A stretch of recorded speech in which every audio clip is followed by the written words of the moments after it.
बिस्मिल्लाहिर्रहमानिर्रहीम, अस्सलाम वालेकुम नाज़रीन। मैं साइमा कमर और आप देख रहे हैं चीखुटा कराची। आज का बहुत ही इम्पॉर्टेंट प्रोग्राम है और ये समझ लें कि ये एक तरीके से आपकी मालूमात में इजाफा करने के लिए भी है। हम और आप बचपन से सुनते आए हैं और सदियों से सुनते आ रहे हैं और इसमें कोई शक नहीं है कि दूध एक मुकम्मल ग़ज़ा है। दूध हर घर की ज़रूरत है यार, ऐसा कोई घर है ही नहीं जहाँ पे ये दूध जो है उसका इस्तेमाल ना होता हो, चाहे उस घर में बच्चे हों या ना हो। बच्चों के घर में तो ख़ास तौर पे ये जो है वो एक लाजिम एक आपके रोज़ाना का आपका ये जो है ये दूध का इस्तेमाल होता है, ये तो आप जानते हैं। लेकिन बात यह है कि ये एक मुकम्मल ग़ज़ा कहलाने वाला दूध अब टेट्रा पैक और खुले हुए दूध की बहस से निकल कर बाहर हम आपको ये बता रहे हैं। ये एक बड़े पैमाने पर, बल्कि इससे ज़्यादा शायद ही कोई ऐसी आटे के बाद अगर कोई और आटे के बल्कि आटे जितने अगर किसी जो है वो खाने की किसी चीज़ का मुसरफ है तो वो है दूध। अब बात यह है कि कराची और पूरे पाकिस्तान, इनफैक्ट के पूरे पाकिस्तान में अगर हम कहें कि कराची में सबसे ज़्यादा, तो ये बात गलत नहीं होगी कि जो बाड़े हैं वहाँ पर भैंसों को और गायों को, दूध देने वाले जानवर को बाकायदा तौर पे इंजेक्शन्स लगाए जाते हैं कि जो कि उनकी दूध की बढ़ोतरी कर दें। यानी कि अगर कोई 6 किलो दूध या 6 लीटर दूध अगर कोई भैंस या गाय दे रही है तो उस इंजेक्शन के फ़ौरन बाद जो है वो उसकी मिकदार डबल कर देगी उस दूध की। इसमें जानवर को शदीद तकलीफ़ होती है। इसके अलावा इससे क्या होता है, मतलब एक इंजेक्शन से क्या होता है, उससे बनने वाले दूध से क्या होता है? होता यह है कि जो हमारे बच्चे हैं वो बलूगत के सरहद को पहले पार कर जाते हैं। यानी कि 8 साल का जहाँ पे एक बच्चा जो है वो सने बलूगत में पहुँचता है तकरीबन 14 से 15 साल के अंदर या 16 साल के अंदर, तो आज इस दौरे हाजिर में इन इंजेक्शन ज़्यादा दूध की और जानवरों की वजह से ये बलूगत का जो अमल है ये 8 और 9 10 साल की उम्र में शुरू हो जाता है। कोई भी चीज़ अगर आप कुदरत ने जिसका एक पैमाना रखा हो और उस पैमाने से बाहर आकर अगर आप कुदरत को चैलेंज करेंगे और उसका जो है वो अपने तरीके से चलाने की कोशिश करेंगे तो उसका रिज़ल्ट हमेशा ख़तरनाक निकलेगा।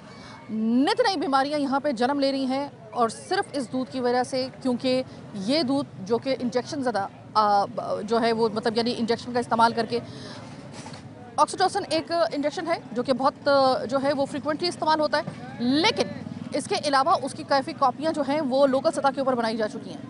तो आम आवाम को इस बात का पता भी नहीं होगा, शायद ज़्यादातर आवाम को इस बात का पता भी नहीं होगा हम जो दूध पी रहे हैं क्या वो सेहत बख्श है या नहीं है।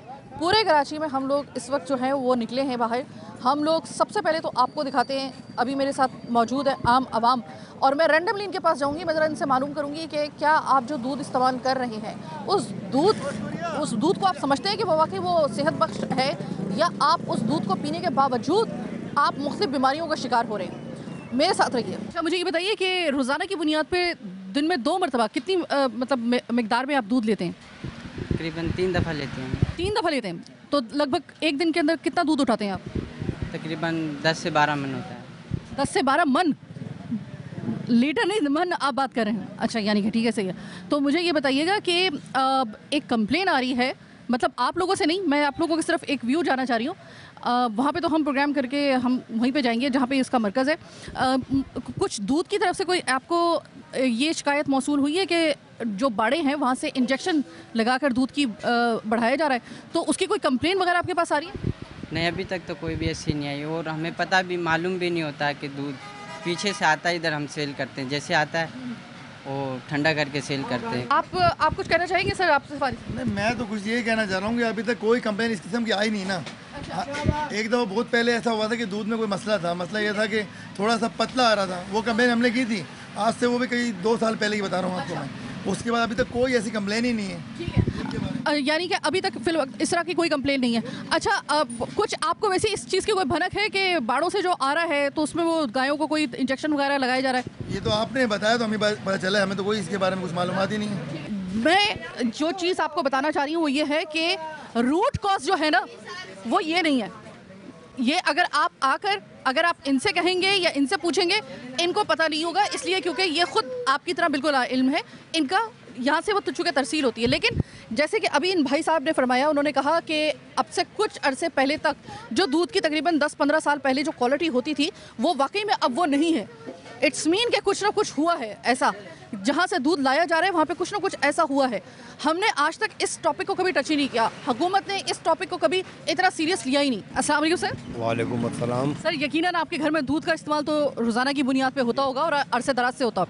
सर आपने कुछ इन सालों में आपने महसूस किया है कि दूध की वो जो है, जो एक बचपन से हम दूध का इस्तेमाल करते आ रहे हैं, उस दूध के जायके में और उस दूध की क्वालिटी में और उस दूध के असरात में वो बात नहीं रही जो पहले जो पहले थी वो बात नहीं रही, सही बात है। और उसमें जो है बहुत फ़र्क है जी। क्वालिटी में तो खैर अब तो है ही, और जो इंजेक्शन लगा के जो दूध दिया जा रहा था तो वो तो मुद्र सेहत है जी। अच्छा, आपके घर में जो दूध आता है, और जाहिर है कि हम बचपन से सुनते आ रहे हैं, अपने माँ बाप से सुनते आ रहे हैं कि भाई बीमारी में भी अगर दूध अगर दिया जा रहा है तो वो उसकी क़ुव्वत मुदाफ़त को बेहतर बनाने के लिए दिया जा रहा है। आपने वो महसूस किया है कि अब दूध अगर वो आप पीते हैं तो आपके साथ जो है वो स्टमक के यानी कि मैदे के और दीगर जो है वो मामला जो हैं वो ज़रा ख़राब हो जाते हैं, और आपके बच्चे जो हैं वो उस तरीके से तवानाई हासिल नहीं कर पा रहे हैं जिस तरीके से पहले कर पा रहे थे। जी हाँ, उसके अंदर जो है लाजिमात है, जो दूध जो है बच्चों को भी अगर देते हैं तो उसके अंदर वो चीज़ें नहीं हैं जिससे उसके बच्चों की जो है नशोनुमा में जो है इजाफा हो। अब तो सिर्फ ये है कि बस समझ लें कि एक तरह से पानी पिला रहे हैं बच्चों को, जो है दूध क्या पानी पिला रहे हैं, और उसके अंदर वो चीज़ भी नहीं है, ना तवानाई ना उसमें कैल्शियम वगैरह कुछ नहीं, सिर्फ अच्छा, आप जी। ये जो इंजेक्शन वाला मामला चल रहा है जिसके लिए आज हम प्रोग्राम कर रहे हैं, ये जो इंजेक्शंस हैं जो गायों को दिए जाते हैं बाड़ों के अंदर जहाँ पे फार्मिंग हो रही है और वहाँ पर उन गायों का दूध बढ़ाने के लिए वो दिए जा रहे हैं, इसका अंदाज़ा और थोड़ा सा इल्म था आपको पहले? जी हाँ, पहले था, और इस पर मेरे ख्याल में पाबंदी भी लगा दी गई थी। लेकिन उससे फ़ायदा बस सिर्फ क्या हुआ कि इंजेक्शन महंगा हो गया, लेकिन लग अभी भी रहा है। जी हाँ, इंजेक्शन महंगा हो गया, लग अभी भी रहा है, क्योंकि बड़े आराम से वो मिल भी रहा है इंजेक्शन ना, पाबंदी के बावजूद भी। लेकिन पहले कम में मिल जाता था, लेकिन अब इंजेक्शन महंगा हो गया, लेकिन लग अभी भी रहा है, और वही दूध जो है ना मिल रहा है जो मिल रहा था, इसमें कोई फ़र्क नहीं आया। यानी कि दूध की मिकदार तो ज़्यादा हो गई, हाँ, लेकिन वो दूध वो सेहत बख्श दूध अब हम उसको नहीं कह सकते कि जो कि इंजेक्शन ज़्यादा जानवरों से आ रहा है। लाजम बात है कि जो दूध खुद से, जो भी भैंस या गाय जो दूध खुद से देती है उसके अंदर अलग ही जो है लाजम कुदरती जो है सिस्टम, तो उससे हट के जब हम करेंगे अगर इंजेक्शन लगाएंगे तो वो उसमें पानी वगैरह और उसमें एक्स्ट्रा दूध आ जाएगा, उससे डबल जो है दूध देगी। दूध नहीं होता वो मुद्र सेहत है वो जी।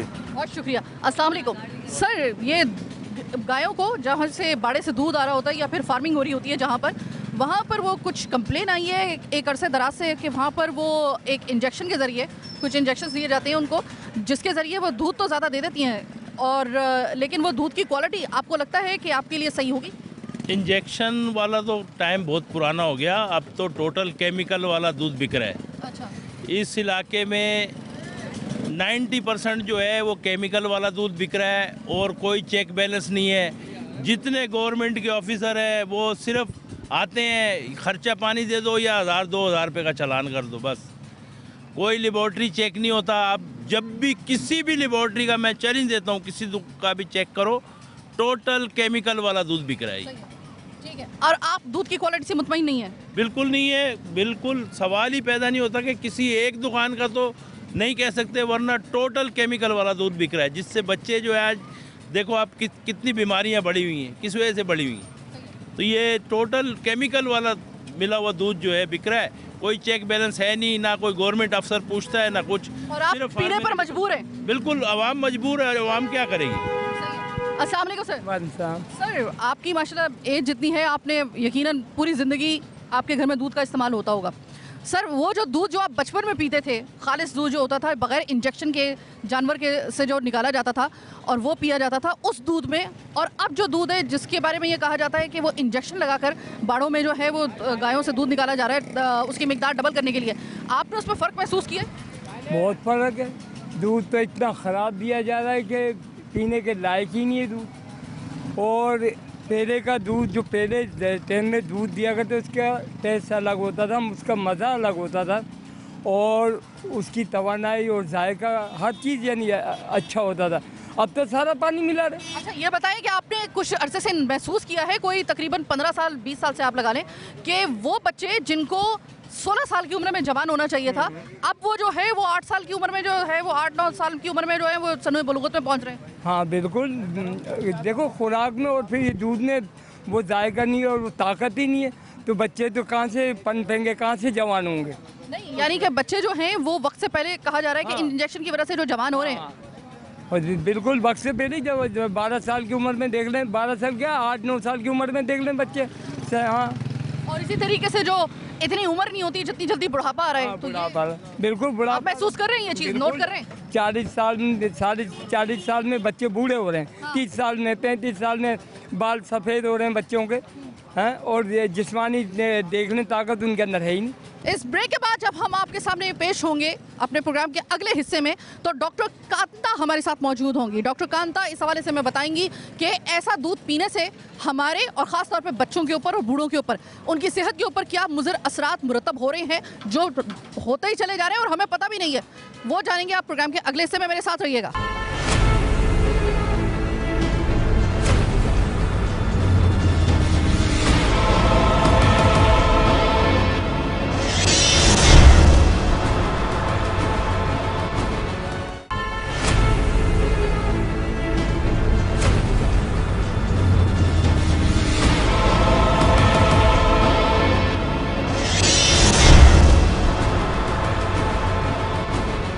मैं इस वक्त लाइफलाइन हॉस्पिटल में हूँ और एक बहुत ही काबिल डॉक्टर कांता कुमारी मेरे साथ मौजूद हैं, और इस वक्त हम उनके साथ मौजूद हैं। पहली दफ़ा आप मेरे प्रोग्राम में शिरकत करी हैं डॉक्टर, सबसे पहले तो आपको खुशामदीद।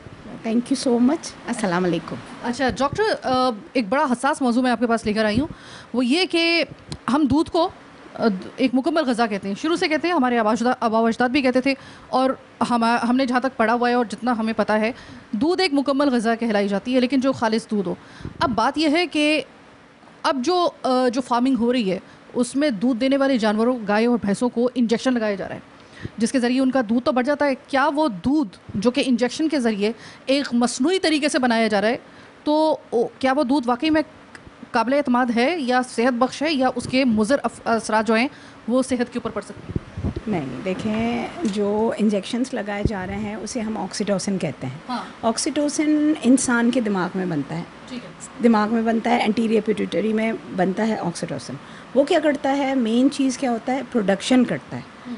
अगर कोई इंजेक्शन जानवरों को लगाया जाता है जिसकी वजह से उसकी दूध की प्रोडक्शन बढ़ जाती है, तो उसका नुकसान पीने वाले पे नहीं है। अच्छा। क्यों नहीं है? क्योंकि आप दूध लेती हैं, ज़ाहिर है कच्चा दूध कोई भी नहीं पीता। पहले तो उसकी माइन्यूट क्वांटिटी है, बॉयल में वो ख़त्म हो जाता है, जो उसका साइड इफ़ेक्ट समझें ऑक्सीटोसिन का। फर्स्ट थिंग, पहले तो वो दूध में निकलता नहीं। अगर आप समझते हैं कि माइन्यूट क्वालिटी में वो आ भी गया तो बॉयल में वो ख़त्म हो जाता है। तीसरा, इंसान का जो स्टमक है, इंसान का जो पेट है, जो उसकी मादा है, वो उसको हमारे पास अल्लाह मियाँ ने इतने सारे डाइजेस्टिव सिस्टम बनाए हुए हैं कि उसने जो एक्स्ट्रा चीज़ें उसको अडॉप्ट करना है, उसको एक्सक्रीट कराना है, और जो फ़ायदे वाली चीज़ें उसको एब्जॉर्ब करना है। तो ये तो बात, ये डिफरेंट मिथ हैं कि भाई इससे ये होता है। आपको बोलेंगे जो ऑक्सीटोसिन वाला दूध पीते हैं उससे ये होता है कि बच्चे जो हैं वो जल्दी बालग होते हैं, या वो बोला जाता है कि बच्चों में जो है ना, इंसान मेल में एक्स्ट्रा हेयर प्रोडक्शन होती है। ऐसा कुछ भी नहीं है। इसका जो वो है अपना सर्वे है, according to that survey that was done at IKU when I am, जब मैं आखन में थी, तो उसके अकॉर्डिंग टू दैट ऐसा कुछ नहीं। हाँ, टेट्रा पैक जो होता है, फ्रेश मिल्क की बात नहीं करी मैं, टेट्रा मिल्क की बात कर रही हूँ, जो डब्बे के दूध की बात करी, उससे ये देखा है कि बच्चे जो होते हैं वो टाइम से पहले मिनारकी जो होती थी, जो बालिगपन होता था वो 15-16 साल में होता था, अब होता है 10 साल, 11 साल या मैक्सिमम 12 साल। अच्छा। तो इससे लोगों को दूध पीने से, ऑक्सीटोसिन वाले दूध पीने से ह्यूमन पे कोई साइड इफ़ेक्ट नहीं है। मेन साइड इफ़ेक्ट है एनिमल्स को। वो जो हम ऑक्सीटोसिन लगाते हैं वो उसके एनिमल में से क्या करते हैं, उसकी बोन में से कैल्शियम का एक्सक्रीट कराते हैं, जिसकी वजह से उसका कैल्शियम कम हो जाता है। अब जानवर है वो बोल तो नहीं सकता, लेकिन उस टाइमली उनको पेन होता है, पेन होता है तो उनको पेन किलर लगाई जाती है, ऑटोमेटिकली वो इरिटेट होते हैं, पेन किलर लगाती हैं। पेन किलर जब लगती हैं तो उनका किडनी फेलियर के चांसेस ज़्यादा हैं। इसी वजह से आगे चल के वो एनिमल्स को ख़राब करता है, इंसान को नहीं। ठीक है, तो बेसिकली अगर हम देखें तो जो जानवर है वो सबसे पहले अफेक्ट होता है, ठीक है, और इसका जो कंक्लूजन हमने निकाला है। और इसको चूँकि वो फौरी तौर पे इस इंजेक्शन की वजह से जो कि दूध की पैदावार बढ़ाने के लिए दिया जा रहा है, उससे उनके चूँकि हड्डियों में से कैल्शियम निकलता है जानवरों के, और वो तकलीफ़ शदीद महसूस करते हैं, तो उनको पेन किलर जो दिया जाता है वो है उसका किडनी फेलियर होता है एनिमल का। पेन किलर आप कितनी भी, किसी इंसान को भी पेन किलर ज़्यादा मैक्सिमम दे दी, वो लिवर और किडनी को डैमेज करे। तो डॉक्टर देखिए, हम हमेशा ये कहते हैं कि भाई सेहतमंद जानवर का जो दूध होता है वो प्रेफर किया जाता है, या उसको कहा जाता है कि भाई वो सेहत बख्श दूध है। अब अगर जानवर ही उन इंजेक्शंस की वजह से वो लागिर, और उसकी ही अगर कंडीशन जो है वो ऐसी हो जाएगी कि वो उसको हम सेहतमंद जानवर नहीं कह सकेंगे, तो क्या उस सेहतमंद जानवर का दूध किसी भी तरीके से हमारे लिए जो है वो नुकसानदेह है? देखिए, दूध तो अल्लाह मियाँ ने ऐसा पैदा कि आजकल हम हमारे अकॉर्डिंग टू अस के हमने कभी ऐसा पेशेंट नहीं देखा कि वो दूध ज़्यादा पीता है, जैसे गांव के और उसके लोग हैं कि दूध ज़्यादा पीने से उसको ये प्रॉब्लम होगी। No, not at all. Animal day by day वो पीछे होते जाते हैं और फिर एंड अप उनका वही डेथ हो जाती है ज़्यादा अर्ली उसमें। लेकिन इसका कोई भी साइड इफ़ेक्ट, ऑटोमेटिकली आप एक मैक्सिमम इफ़ेक्ट देखें, आप उसको ऑक्सीडेंस देती रहेंगी, उसका ब्रेन स्टिमुलेट करेगा प्रोलैक्टिन को, जिसकी वजह से उसका दूध बढ़ेगा। इससे क्या होगा, सडनली वो लॉस, किडनी काम नहीं करेगी, आपका लिवर काम नहीं करेगा, तो ब्रेन कहाँ से काम करेगा, उसके इफ़ेक्ट में मिल्क की प्रोडक्शन कम हो जाएगी। ठीक है, सही है। अब अगर मैं आपसे ये कहूँ कि वो जानवर जो है वो ज़ाहिर है कि जब तक दूध देता रहता है, फिर उसके बाद उसका जो ठिकाना होता है वो ख़ास तौर पे गाय और भैंसों का वो होता है ज़िबा होना, कसाई के पास जाती हैं, फिर उसका बनता है गोश्त हमारे घरों में आता है। क्या उसका वो जो गोश्त है जो कि जिसकी हड्डियों से जो है वो कैल्शियम निकला जा चुका है, पहले हम जैसे कि पाए बनाते हैं या हड्डी गुड्डी हम बनाते हैं, बड़े उसमें आपको पता है कि बड़े शौक से खाई जाती है, तो क्या वो हम लोग जो है वो सब फोक खा रहे हैं, उसका कोई फ़ायदा नहीं होगा क्योंकि कैल्शियम तो सारा निकल गया उसमें से? इसके लिए तो फिर रिसर्चेस होनी चाहिए कि पता चले कि भाई एनिमल क्या प्रोड्यूस कर रहा है, उस एनिमल के गोश्त से हमें कितना फ़ायदा हो रहा है। या आजकल आप वेजिटेबल देखें, मल्टीपल वेजिटेबल्स होती हैं, उससे हमें कितना फ़ायदा हो, तो ये तो सर्वे की बात है। लेकिन मिल्क के ऑक्सीटोसिन से ह्यूमन को कोई नुकसान नहीं। कांता कुमारी साहब, आप ये बताइएगा डॉक्टर के हम ऐसा कौन सा प्रिकॉशन ले सकते हैं? ज़ाहिर कि इस सदियों से जब से दुनिया बनी है तब से ज़ाहिर है कि जानवरों को अल्लाह ताला ने जो है वो इंसान के मुसरफ़ के लिए रखा हुआ है कि हम जानवरों से फ़ायदा लेते हैं, जानवरों को खुराक देते हैं, जानवरों को पालते हैं और उनसे हम फ़ायदा हासिल करते हैं दूध की सूरत में, गोश्त की सूरत में, या लाइफ स्टॉक का एक पूरा का पूरा एक आपको पता है कि एक पूरा एक चैप्टर है, सर्कल है पूरा का पूरा। अब आप मुझे ये बताइएगा कि किस किस्म का जानवर का दूध किस किस्म के केमिकल के साथ वो इतना मुज़र सेहत हो सकता है कि जो हमारे लिए वो दूध जो है वो शिफा नहीं बल्कि वो हमारे लिए एक बीमारी का सबब बन सकता है? अल्लाह मियाँ ने जो दूध बनाया है, जो जानवर बनाया है, वो अल्लाह मियाँ किसी इंसान ने नहीं बनाया। तो ऑटोमेटिकली हर उस जानवर का जो साफ़ चीज़ें खाता है, फ्रेश चीज़ें खाता है, उसका दूध हमारे लिए मुज़र सेहत है, वो नहीं है। That is. और जहाँ पर उसमें थोड़ा केमिकल या फिर उसको जो है मसनूइयत लाई जाएगी तो वो मुज़र सेहत है, वो दैट इज़। ठीक है, यानी कि वो दूध अगर हम देखते हैं कि अभी आपने जिस तरह वो खाद की जिक्र किया, आपके भी इल्म में होगा कि हमने तो यह तक सुना है कि दूध की तैयारी में भी बाज़ दफ़ा जो है और मतलब कुछ ऐसे कंपनीज़ हैं कि वो तो मतलब उसमें भी इस्तेमाल करती हैं। क्या अब हम कह सकते हैं कि ये फिर मुज़र सेहत होगा दूध बजाय ये कि फ़ायदे? ये तो फिर हमें लैक्टोमीटर लेके पता करना है कि ये, क्योंकि वी आर द वर्किंग्स, हमें ये नहीं पता, हमें मिल्क दूध मिल रहा है, वी आर ट्राइंग कि हम जो है ना डेयरी वाला टेट्रा पैक से बेहतर है ये दूध पी लें।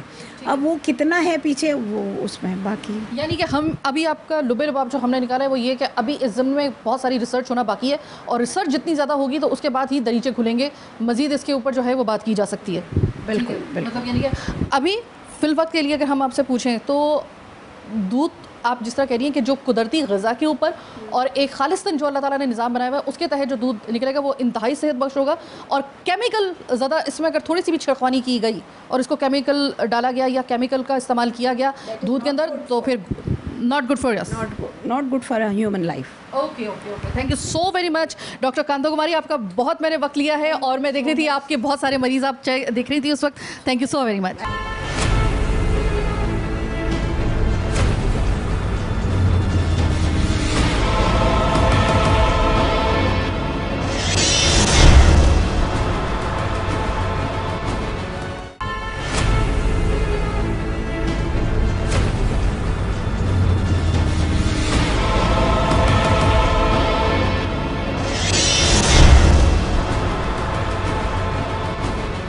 अब ये जानना बड़ा ज़रूरी है कि जो गवाले हैं, जहाँ से दूध आ रहा होता है, जो दूध निकाल रहे होते हैं, इस बात का उनको इदराक है, इल्म है कि ये इंजेक्शन जिस गाय को लगाया जाए या जिस जानवर को लगाया जाए, उसका दूध कितना ज़्यादा मुज़र सेहत हो सकता है, क्या उसको इस बात का अंदाज़ा है? क्या वो वाकई में हकीकतन इतने मासूम हैं कि उनको इस चीज़ का अंदाज़ा नहीं है कि वो ख़ुद अपने जानवरों की जो उनकी उम्र है वो अपने हाथों से तल्फ़ कर रहे हैं? ये जानवर, मासूम जानवर जो हमें दूध भी दे रहा है, हमारे काम भी आ रहा है, उस बेचारे को ये इंजेक्शन लगाते ही इतनी शदीद तकलीफ़ का उसको एहसास होता है। क्या इस चीज़ का उनको पता है या नहीं पता? वो कितने इस चीज़ से अवेयर हैं, कितने अवेयर नहीं हैं, ये भी जानना बड़ा ज़रूरी है। मैं इस वक्त आपको दिखा रही हूँ अपनी टीम के साथ वो जगह जहाँ पर सबसे ज़्यादा दूध की पैदावार होती है और यहीं से दूध पूरे शहर को तकरीबन सप्लाई किया जाता है मुख्तलिफ ज़रायों से। देखते हैं अंदर जाके हमें किस किस्म का माहौल मिलता है, किस तरीके से वो दूध निकालते हैं और इस बात का उनको एहसास है या नहीं है। सबसे पहले तो वहाँ का माहौल किस किस्म का है ये जानना ज़रूरी है। चलते हैं उस जगह पर जहाँ पर पूरे शहर को, यानी कि कराची शहर को सबसे बड़ी मिकदार में दूध फराहम किया जा रहा है। मेरे साथ चलिए तो ज़रा बात कर लेते हैं वो जो ये काम ही जिनका ये है। अस्सलाम वालेकुम भाई। नाम आपका? असद। असद भाई, कितने अरसे से ये भैंसों के साथ ये काम कर रहे हो? 10 साल हो गए। 10 साल हो गए। अच्छा, मुझे ये बताओ कि एक गाय जो है वो मजमूई तौर पे दिन में कितना दूध देती है, कितना लीटर? 6 किलो सुबह देती है, 6 किलो शाम को, मतलब 12 लीटर देती है। 12 किलो पूरे दिन के अंदर।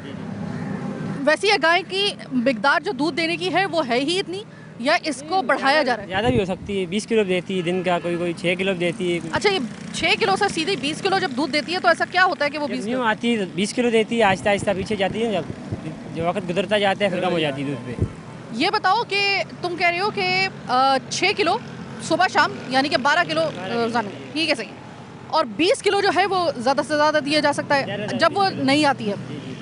अभी आपके बाड़े में तकरीबन कितनी वो होगी गाय? गाय हमारे पास 30 है। 30 है। तो मुझे ये बताइएगा कि कुछ गायों के बारे में ये कहा जाता है कि भाई उनका दूध ज़्यादा करने के लिए, मिकदार बढ़ाने के लिए कुछ इंजेक्शंस वगैरह लगाए जाते हैं। ये तो लोगों का वहम है। देखो होता है ना, कोई भी चीज़ होती है उसको सेहत के लिए इंजेक्शन लगाते हैं या वंडा वगैरह राशन बढ़ाते हैं।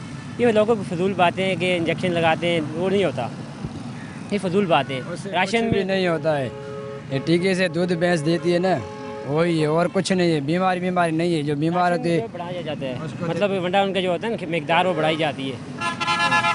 आपके 30 भैंसों में से अगर फ़र्ज़ करें कि कोई नई भैंस आई है, वो शुरू में आके ज़्यादा दूध दे रही है, आहिस्ता आहिस्ता वो उसकी लागत हो जाती है, मिकदार कम होना शुरू हो जाती है, तो मेरे भाई ये बताओ कि कौन सी वो उसकी उम्र होती है कि वो दूध देना बंद कर देती है? जब वो नहीं आती, बच्चा देती है, 1-1.5 साल चलती है, उसके बाद वो 2 किलो पे चली जाती है, 1 किलो पे। जब उसको खाना नहीं मिलेगा तो बिल्कुल कम हो जाएगी। एक होता भूसा मिलता रहे तो मतलब चलती रहेगी, जब उसको राशन नहीं मिलेगा वो बिल्कुल सूख जाएगी। मतलब जी। यानी कि आपको इंजेक्शन का कोई पता नहीं है कि इंजेक्शन यहाँ पे हो रहे हैं? इंजेक्शन दूध के लिए लगा देगा, दूध बस में आए वो चॉई करे। मतलब एक चॉई वाला टीका होता है ना, उनको टाइट करने के लिए वो होते हैं। एक होता है ना बढ़ाने वाला, कोई नहीं है। मौजूदा वक्त पर जो टीका लगाते हैं मतलब वो दूध उतारती है ना। आपको कैसे पता चलता है वो टीका दूध बढ़ाने का नहीं है बल्कि उसको मतलब दूसरे मकसद के लिए? मैडम वो जो इंजेक्शन होता है ना वो चॉई के लिए होता है खाली, मतलब हम टीका लगा। दवाई किस मकसद के लिए इस्तेमाल होती है? मतलब उनको तैयार करने के लिए, तैयार दूध देने के लिए खाली इंजेक्शन लगाते हैं ना, मतलब रेडी हो जाती है बिल्कुल। अच्छा, फिर वो तकरीबन कितना दूध देती है? क्यों नहीं होता है, 5 किलो होता है, 6 किलो, हर का अलग अलग 3 होता है। किलो, 4 किलो, 5 किलो, जैसे साल वाले होते हैं 1.5 किलो भी देती है, होती है, मुख्तलिफ होती है। जो इंजेक्शन आप इसको दे रहे हैं, इसकी अब जो है वो बढ़ोतरी के लिए, उस इंजेक्शन का नाम क्या है? ऑक्सीटोसिन। जी। वही है। लेकिन वो तो कहा जा रहा है कि भाई वो तो जब दिया जाता है तो दूध ज़्यादा देना शुरू कर देती है गाय। नहीं, उससे ज़्यादा नहीं था, वो ये होता है भैंस रेडी होती है, खाली लगाते हैं ना, दूध नीचे उतार लेती है, मतलब पसम जाती है, वो होते हैं। जी। आपको यहाँ पर अभी तो कोई वेटनरी डॉक्टर वगैरह आप लोगों के पास होते हैं? नहीं, वो नहीं होते, हम खुद तजर्बेकार होते हैं। कोई भैंस बीमार हो जाए मतलब उसको अंदाज़ा होता है, इसको टीका लगा देते हैं। ज़्यादा कोई ख़राब हो फिर डॉक्टर को बुलाते हैं, मतलब सीरियस हो फिर डॉक्टर को बुलाते हैं। आपके पास कुल कितनी जो 30 गायें हैं इसमें से कौन कौन नस्ल की है? जी, कौन कौन सी नस्ल की गायें? एक ही नस्ल की सारी हैं? नस्ल की हैं। अच्छा, ऑस्ट्रेलिया होती है, कोई देसी भी होती है, कोई ब्लेड साहिवाल की होती है, भूरी। तो वो आपके पास सिर्फ जो है वो एक ही नस्ल की सारी गायें? ठीक है, सही है। इसमें से कौन सी ऐसी गायें हैं, कितनी ऐसी गायें हैं कि जो आप समझते हैं कि बस अब अगले साल तक वो शायद दूध ना दे सके? चंद है, मतलब कई नए फिर हो जाती है, मतलब दोबारा ब्याने लग गबन हो जाती हैं, वो दोबारा बच्चे देती हैं। कई मतलब अभी नहीं आई हैं, मुख्तलिफ है ना। ऑक्सीटोसिन जो एक इंजेक्शन आप मुझे बता रहे हो, क्या इससे ये होता है कि अगर कोई जैसे किसी गाय ने बच्चा दिया है तो वो जाहिर है कि उसका फिर दूध देने का शेड्यूल अलग हो जाता है, तो उसका शेड्यूल जो है चाहे वो मत बच्चे वाली हो पुरानी हो, नहीं भैंस बच्चा देती है गाय ना, उसको इंजेक्शन लगता है फिर जाने तक, जब तक वो जाती है ना उसको लगता है। इनके वेटनरी डॉक्टर आप ही हैं? जी जी हम खुद ही आप भी इसके वेटनरी डॉक्टर? सीरियस ज़्यादा हो फिर डॉक्टर को बुलाते हैं। हम खुद डॉक्टर हैं इनके। आप खुद ही डॉक्टर है इसके? Very good very good. ये आपने भाइयों की बात सुनी, वही वाला इंजेक्शन जिसको ऑक्सीटोसिन कहा जा रहा है, वही इंजेक्शन जो है वो यहाँ पर इन गायों को भी दिया जा रहा है। ये इतने मेरे जो है वो भाई इतने सादा लोग हैं कि इनसे जब मैंने बात की आपको खुद भी अंदाज़ा हो गया होगा कि ये इनके वेटनरी डॉक्टर यही हैं। अच्छा जनाब, इस वक्त इस प्रोग्राम के इस हिस्से के लिए हम आए हैं जैसे कि DCFA पाकिस्तान के ऑफिस में, यानी dairy and cattle farmers association के इस ऑफिस में, जहाँ पर जो प्रेसिडेंट हैं शाकिर उमर गुज्जर साहब मेरे साथ मौजूद हैं। शाकिर साहब, सबसे पहले तो खुश आमदीद आपको मेरे प्रोग्राम में। शाकिर साहब, आई नो के बड़ा मुश्किल सवाल मैं आपसे करने के लिए आई हूँ। वो इतना मुश्किल सवाल है कि मुझे पता है कि आपके लिए आसान नहीं है इसका जवाब देना, और मुकम्मल तौर पे जवाब देना मुझे पता है कि मुमकिन नहीं है, लेकिन किसी हद तक हमें थोड़ा सा आइडिया हो जाएगा क्योंकि आपका ओहदा जो है वो रिलेट कर रहा है इससे। शाकिर साहब, दूध को कहा जाता है कि वो सेहत की अलामत होता है, और गाय का, भैंस का दूध हमारे यहाँ पर सदियों से इस्तेमाल होता है, बावजूद इसके कि टेट्रा पैक को प्रेफर किए जाने का जो है वो इस वक्त बहुत शोहरा है, लेकिन इसके बावजूद कसीर आबादी पाकिस्तान और बिलखुसूस कराची की वो खुला हुआ दूध इस्तेमाल करती है। अब वो जानवर जो ये दूध दे रहा है, ज़्यादा मिकदार में दूध दे, इसके लिए उनको इंजेक्शन्स लगवाए जा रहे हैं। सर, ये आपके इल्म में है ये बात? यकीनन जी, ये हमारे इल्म में है। सबसे पहले तो जी K21 का बहुत शुक्रिया। आपका प्रोग्राम चीख उठा कराची यकीनन एक मकबूल प्रोग्राम है और सारिफ की आवाज़ भी है वो। तो मैं ये कहूँगा कि एक तो ताज़ा बेहतरीन खुला दूध शहर को फरामी दूध की और गोश्त की हमारी ज़िम्मेदारी है, और यकीनी तौर पे उसमें अडल्ट्रेशन या आपने जो बात की इंजेक्शन का लगाया जाना, इसे रोकना भी हमारी जो ज़िम्मेदारी है, हम वो बड़ी ज़िम्मेदारी से अदा करते हैं। और यकीनी तौर पे आप ठीक कह रही हैं कि हुकूमत पाकिस्तान ने आज से 25 साल पहले कुछ इंजेक्शन्स को रजिस्टर्ड कराया था बाज़ कंपनीज़ की जानिब से, और 20 साल तक वो धड़ल्ले से लगते रहे। और जब वो इंजेक्शन धड़ल्ले से लगते रहे तो उसका दूध भी शहर को तरसील होता रहा, गोश्त भी तरसील होता रहा। पर मैं आपको ये बात बता दूं कि यकीनी तौर पे ये एक रिसर्च प्रोडक्ट है। मैं उसकी वो नहीं कर रहा हूँ वकालत, ये एक रिसर्च प्रोडक्ट है। उसकी बुनियाद पे गवर्नमेंट ऑफ पाकिस्तान ने उसकी इजाज़त दी और फिर उसके बाद सुप्रीम कोर्ट ने उस पर पाबंदी लगाई, तो यकीनी तौर पे यहाँ पे अब रुक जाना चाहिए। और आप मेरे पास आई भी इसलिए हैं कि वो जी धड़ल्ले से लग रहा है। तो मैं आपको एक बात बता दूं कि जी अगर धड़ल्ले से लग रहा है तो उसकी ज़िम्मेदारी किसान पे कहीं आयद नहीं होती। ये इंजेक्शन जो लाया जाता है ये सप्लाई कोल्ड चैन में लाया जाता है बैरून मुल्क से, और यकीनी तौर पर बैरून मुल्क से लाने के लिए ज़राए जो हैं या तो पोर्ट है या फिर सरहदों से पार होके आता है या फिर एयरपोर्ट्स हैं हमारे, तो वहाँ से जो आता है वहाँ पे इदारों का चेक एंड बैलेंस है। और सुप्रीम कोर्ट की पाबंदी के बाद इस इंजेक्शन का लाया जाना ख़राब भी है, और जब धड़ल्ले से आके बिकेगा तो यकीनन किसान भी लेगा। तो चंद एक लोग इसे यकीनन शायद लगाते होंगे, पर हम उसकी बाकायदगी से निशानदेही करते हैं और तहरीर खुतूत लिखते हैं मुतल्लिका अथॉरिटीज़ को कि जनाब ये इंजेक्शन लग रहा है, इसे रोका जाए। अच्छा, आपने जिस तरीके से कहा कि सुप्रीम कोर्ट ने इसके ऊपर पाबंदी लगाई तो यकीनन इसको रुक जाना चाहिए। सर, सुप्रीम कोर्ट ने ना बहुत सारी चीज़ों पे पाबंदी लगाई है जो अभी भी धड़ल्ले से अनफॉर्चुनेटली मिल रहे हैं, खुले छुपे किसी भी तरीके से। इसमें से ये इंजेक्शन्स भी हैं। आप कह रहे हैं ना कि ये चंद एक जगहों पे सिर्फ इस्तेमाल अभी हो रहे हैं जहाँ पे थोड़ी सी जो है वो चेक एंड बैलेंस की कमी है। हमारी इत्तलात के मुताबिक कसरत से ये अभी इस्तेमाल हो रहे हैं, कसरत से। अच्छा, अब ये कि वो जो हजरात हैं जो कि ये कारोबार कर रहे हैं, वो उनको कहीं दूर तलक से जाके ये इंजेक्शन नहीं लेने पड़ रहे, आम दुकानों पे भी मिल रहे हैं। सर, तो इसको मतलब किसका इस वक्त जो है दरवाज़ा खटखटाना किसका है, हमें एग्जैक्टली वो सिर्फ पता चल। यकीनन जी इसमें कोई दो राय नहीं है। मैं आपको बता दूं स्मगलर धड़ल्ले से ये काम कर रहे हैं, और इदारों में मौजूद जो काली भीड़ें हैं वो उनसे मिली हुई हैं, जिसकी बुनियाद पे ये इम्पोर्ट नहीं स्मगल होके आता है। और जब स्मगल होके आता है तो मार्केट में फ़रोख्त होता है और मुंह मांगी कीमत दी जाती है। तो बहुत ज़्यादा ज़रूरी है इस पे हमारी FIA, पाकिस्तान कस्टम्स और एयरपोर्ट सिक्योरिटी फोर्स या दीगर जो भी इदारे हैं और पाकिस्तान कोस्ट गार्ड और जितने भी इदारे हैं उन्हें चेक एंड बैलेंस रखना चाहिए और इन स्मगलर्स के ख़िलाफ़ बिला इम्तियाज़ कार्रवाई करनी चाहिए और हम इसमें यकीनन अपने इदारों के साथ हैं। अच्छा, आप इदारों के साथ हैं, अच्छी बात है, लेकिन बात यह है कि जिस तरीके से आपने कहा है कि ये स्मगलर्स जो हैं वो ये इंजेक्शन्स लेकर आ रहे हैं, अब हम किस तरीके से रेक्टिफाई करें कि आया कि जो मैं दूध परचेज़ करके लेके जा रही हूँ वो दूध उस इंजेक्शन से मुतासरा उस जानवर का नहीं है। मैं कैसे इसको मैं मतलब मेक श्योर करूँगी? 1000 दुकानें, एक मतलब अगर आप सिर्फ कराची में आप देख लें तो सैकड़ों नहीं हज़ारों दुकानें होंगी, 14,000 हज़ारों की दुकानें ना। क्या ऐसी दुकानें, ऐसे स्पॉट्स, ऐसे कॉर्नर्स जो कि दूध बेच रहे हैं और अगर वो पकड़ा जाता है कि भाई ये उस जगह से दूध आ रहा है और अगर मिली भगत के साथ अगर करें, किस तरीके से पाबंद किया जा सकता है? क्योंकि देखिए, दूध अगर मेरे घर में आ गया है ना वो एक देगचे के अंदर, तो कम से कम मेरे पास तो वो गर्ज नहीं है कि मैं उसको रेक्टिफाई करूं कि यार इसके अंदर ये वाले इंजेक्शन ज़्यादा इस जानवर का दूध है या नहीं। कुछ तो इसका सोल्यूशन होगा। देखिए, मैं आपको बताऊं, अडल्ट्रेशन और इंजेक्शन वाले जो दूध की निशानदही है वो जिम्मेदारी है सिंध फूड अथॉरिटी की, है ना। उनको हम बार बार लिखते हैं और उनके साथ हम यहाँ काम भी कर रहे हैं। दूसरा सवाल ये पैदा होता है कि इंजेक्शन अगर आ रहा है तो उसे रोका कैसे जाए।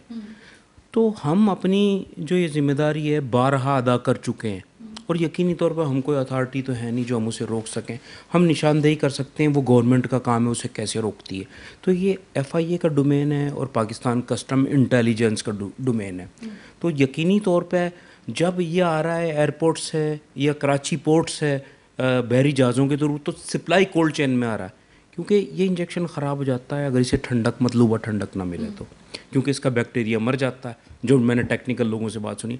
तो मतलूबा ठंडक में आना और यहाँ सही सलामत तरसील होना तो ख़राबी है, इदारों में मौजूद जो ख़राबी है उसकी निशानदही है। ये तो बहुत ज़रूरी है कि FIA इस पर कार्रवाई करे, हम उनका साथ देंगे जिस हद तक भी हुआ। और यकीनी तौर पे अंदरून सिंध में बहुत सारे अफसरान मेरे दोस्त लगे हुए, मुझे कॉल करते हैं, वो हमें कहते हैं निशानदेही करें, हम निशानदेही भी करते हैं, कार्रवाइयाँ भी होती हैं। हम कहते हैं कि भाई हार्मोन्स इंजेक्शन जो होते हैं वो बड़े ख़तरनाक होते हैं या कॉर्टिसोन के इंजेक्शन बड़े ख़तरनाक होते हैं।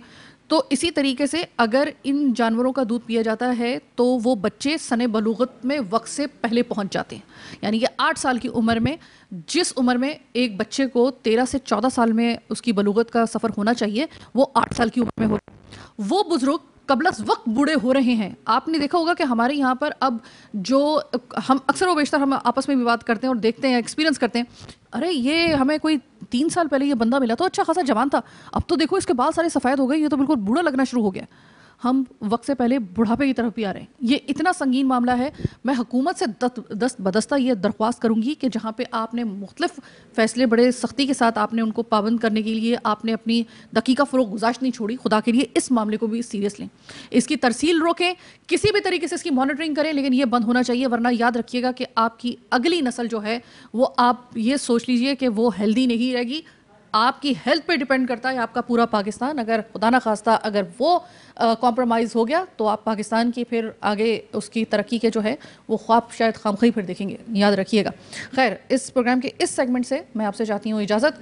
अभी हम लोग इस हवाले से मज़ीद प्रोग्राम भी करेंगे और हम चाहेंगे कि इसमें हम हुकूमत हमारा साथ दे और हम चाहते हैं कि आम आवाम से भी, उनको भी थोड़ा सा हम गाइड करें इस हवाले से, वो बिल्कुल नाबल्द हैं इस हवाले से। और जो फार्मर्स हैं हम कोशिश करेंगे उनके साथ भी हम फ्यूचर में जो है वो कोई ऐसा प्रोग्राम करें ताकि इसकी मुकम्मल तौर पर रोकथाम हो सके। फ़िलहाल आज के प्रोग्राम से मुझे दीजिए इजाज़त। अल्लाह के बाद।